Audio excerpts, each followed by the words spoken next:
बिस्मिल्लाहिर्रहमानिर्रहीम। अस्सलामुअलैकुम। घरेलू सार्फिन के बिजली के बिलों में इजाफ़ा 2020 से साल 2024 के दरमियान देखने में आया। इसके साथ फ्यूल कास्ट, एडजस्टमेंट और दीगर चार्जेस की तफसील भी फराहम करेंगे। बिजली के बिलों में 5 सालों के दौरान इजाफ़ा। साल 2020 जून में 400 यूनिट इस्तेमाल करने वाले सार्फिन का बिल 6,780 रुपये था, लेकिन जून 2024 में ये बिल 19,000 रुपये तक पहुंच चुका है।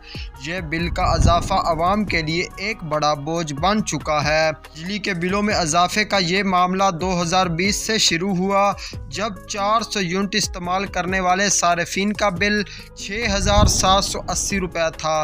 ताहम जून 2024 में यही बिल 19,000 रुपये तक पहुंच चुका है।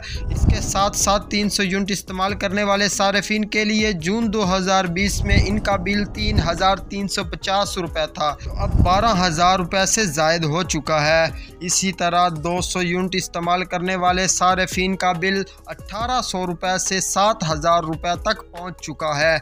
ये इजाफा फ्यूल कास्ट एडजस्टमेंट से अलग है, जो हर माह की बुनियाद पर तब्दील होता रहता है। इस पर 18% GST भी अलग से लागू होती है। बिजली के नरखों में इजाफा फ्यूल की कीमतें और दीगर अवामल के साथ जुड़ा हुआ है।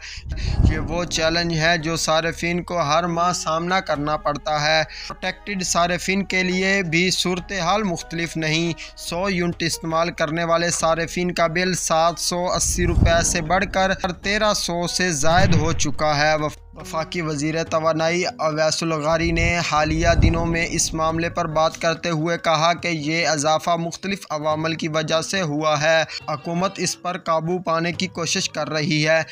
ये सूरत हाल तफ्शीशनाक है, लेकिन उम्मीद की जाती है कि हुकूमत इस मामले पर मज़ीद इक़दामात करेगी, ताहम आवाम को रिलीफ मिल सकता है। अगर आपको हमारी वीडियो पसंद आए, वीडियो को लाइक और चैनल को सब्सक्राइब ज़रूर कर दें। मिलते हैं किसी अगली वीडियो में, तब तक दीजिएगा इजाज़त। अल्लाह निगहबान।